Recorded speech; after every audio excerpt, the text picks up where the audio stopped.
Mga kababayan, kamusta po? Ang inyong lingkod ay nagbabalik po muli at samahan niyo po. Tayo po ay magkomentuhan dito po sa Tambayang mga kabayan. Mag-umpisa na po tayo. Komentuhan po natin ito pong pahayag. Ang mayor po ng Maynila, si Isko Moreno, mga kababayan.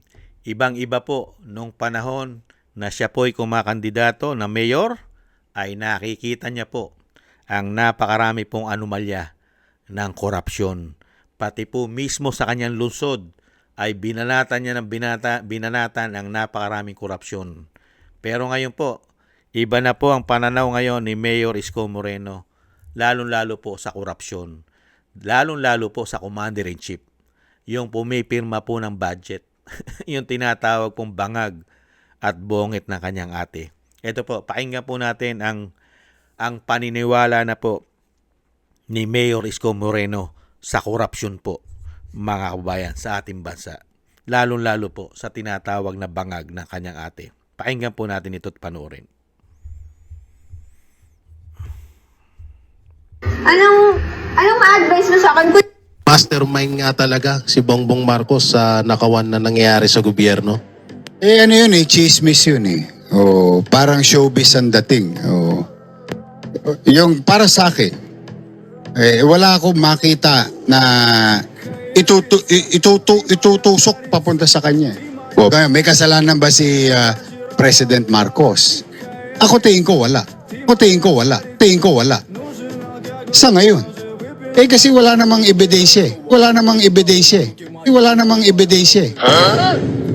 Mastermind nga talaga si Bongbong Marcos sa nakawan na nangyayari sa gobyerno. Ano yun chismis yun parang showbiz ang dating. Yung para sa akin, wala akong makita na itutusok papunta sa kanya. May kasalanan ba si President Marcos? Ako tingin ko wala. Sa ngayon. Kasi wala namang ebidensya. Wala namang ebidensya. Mastermind nga talaga si Bongbong Marcos. Yan po mga kababayan, nakita niyo po. Nung maging mayor na po si Isko Moreno, hindi na po siya nakakita ng korupsyon, mga kababayan.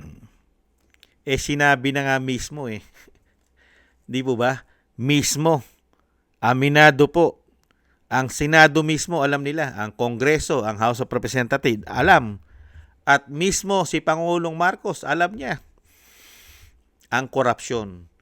Di po ba? Malaki po ang korupsyon. Trilyon po ang korupsyon at daan-daang bilyon.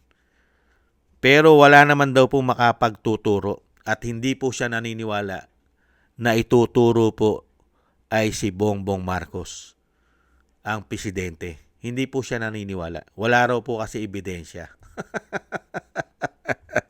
Walang ebidensya. Parang inamin po ni Mayor Isko Moreno na wala rin pong korupsyon sa Maynila. Wala. Kaya nakapagtataka. Talaga ang politika. Alam naman po natin si Mayor Isko'y talagang politiko. Politikong-politiko, mga kababayan. At alam naman po nating malaki po ang pakinabang ng Maynila. Hindi po ba? Lalong-lalo po sa suporta po ng Malacanang. Dahil halos lahat po ay meron pong suporta ang Malacanang sa Maynila. Kaya nga nagseselos ang bansa Nagseselos ang ibang syudad. Dahil lagi na lang pong tinututukan, binibigyan ng atensyon ng pamahalaan ay ang Maynila yata. Hindi nyo po ba napapansin? Noong nakaraan, nagpamigay daw po dyan na isang damukal daw pong bigas. Paano naman yung ibang syudad? Paano naman po yung Luzon? Hindi lang naman po ang Luzon ay Maynila. Napakarami pong city, syudad ang Luzon. Paano naman po yung Bisaya? Paano rin po yung Mindanao? Hindi po ba? At syempre, makapag-iisip ka, bakit ganito na si Isko? Wala na pong nakikitang anomalya ang Pangulo. Wala na po siya nakikitang korupsyon na makapagtuturo sa Pangulo. Hindi kaya alam ni Isko yung lumabas po na isang issue na mismong si dating Pangulong Duterte ang nagsasabi na pinirmahan ang budget, ang GAA, na isang damukal na blanco.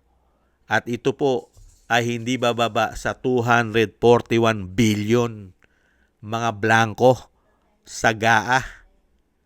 Hindi po ba? Pinirmahan at yan ay usapin pa. At hinihintay natin i-release yan ng Korte Suprema. Hindi po ba issue ng korupsyon yun? Bawal na bawal. At sino po ba ang pumipirma ng budget? Ang GAA. Sino po ba, Mayor?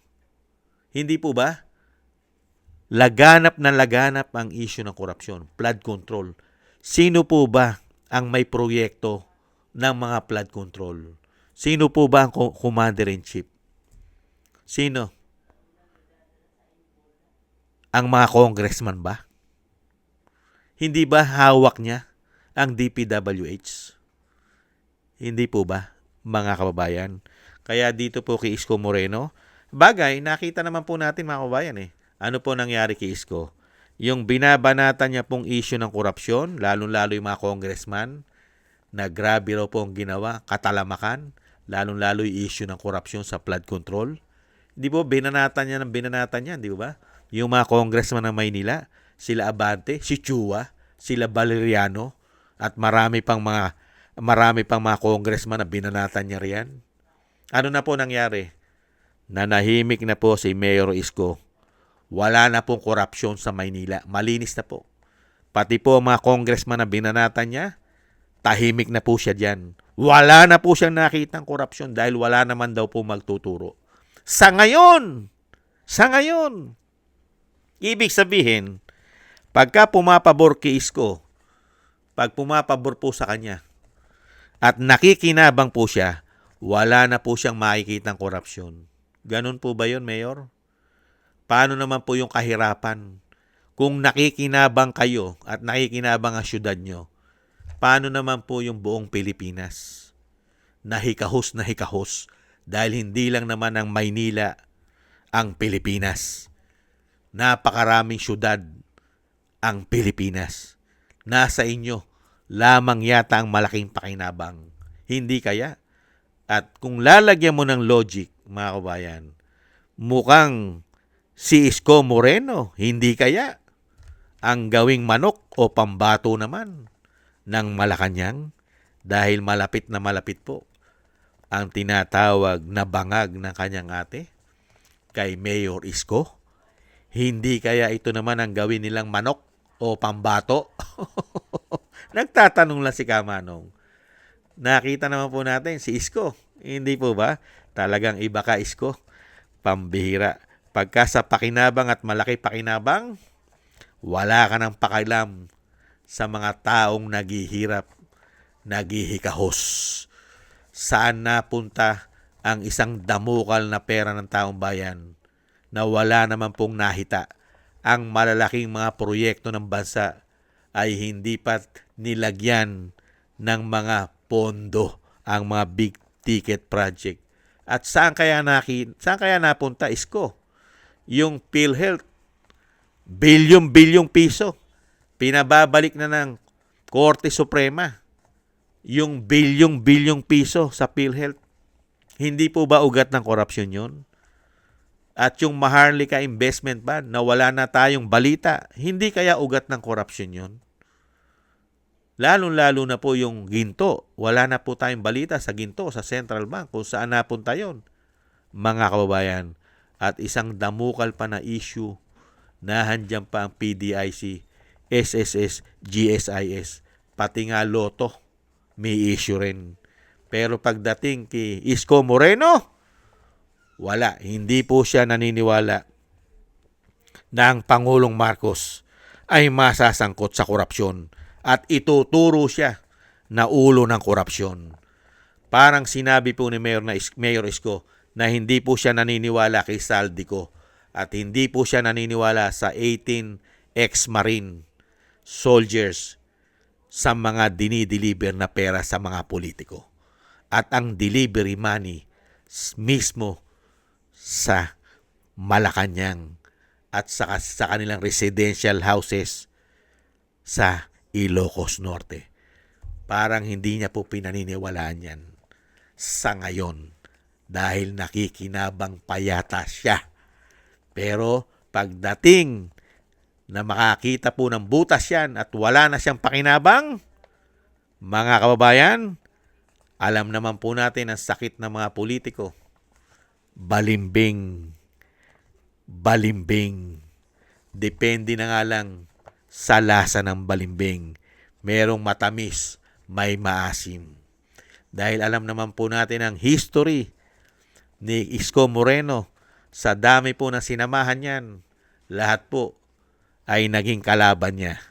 Hindi po ba naging kakampi niya si dating senador, dating mayor din po yata yun, si Mayor Lim. Hindi po ba? Biglang makalaban niya na. Nung panahon ni Erap, kakasama niya, kalaban niya na rin. Ganyan po ang politika sa Maynila. Hindi po ba? Ganyan ang politika sa Maynila. Kaya nabilib po tayo kay Yorme. Grabe po. Pagdating ng kampanyahan, nakikita lahat ang problema ng bansa. Nakikita niya at alam niya ang malaking problema ng bansa. Paghalalan. Pero pag naupo na, mga kababayan, wala na nakikita. Lalong-lalo ang ugat ng korupsyon. Unbelievable. Pati ang mga magnanakaw na binanatan niyang mga congressman, malinis na. Wala na. Unbelievable. Mabuhay ka, Mayor Isko Moreno. Malayo ang mararating mo. Mabuhay ka. Maraming salamat po mga tambay. Sa gusto po ng Tambay Makabayan sa YouTube at TikTok at ganoon din po sa ating mga subscribers at patuloy na susubscribe. At sa mga nagko-comment, like, share, and subscribe. Thank you po. Shoutout po sa inyo lahat. Mabuhay po kayo. At thank you rin po sa mga nagbibigay po ng tulong at biyaya. Shoutout po kay Tatay Nick ng Canada, Eric Hershaw ng Canada, Mila Yi, Jim Aris ng United Arab Emirates, Annie Jo, Gayat Shena, Balance Vision TV, Jesus Valdepena, Kingston ng Hong Kong, Jake Yahut ng California, USA, Gina Ray ng Berlin, Germany, Julieta Celona ng Sydney, Australia, Baby Roman at Ate Isa ng Cagayan, at ako si Phil Am. Maraming salamat po sa inyo mga tambay at ingat-ingat po kayo, lalo-lalo po sa inyo pong mapagawa. Shoutout po sa inyo lahat at God bless po sa inyong lahat. Taste lang po muna tayo. Bye-bye!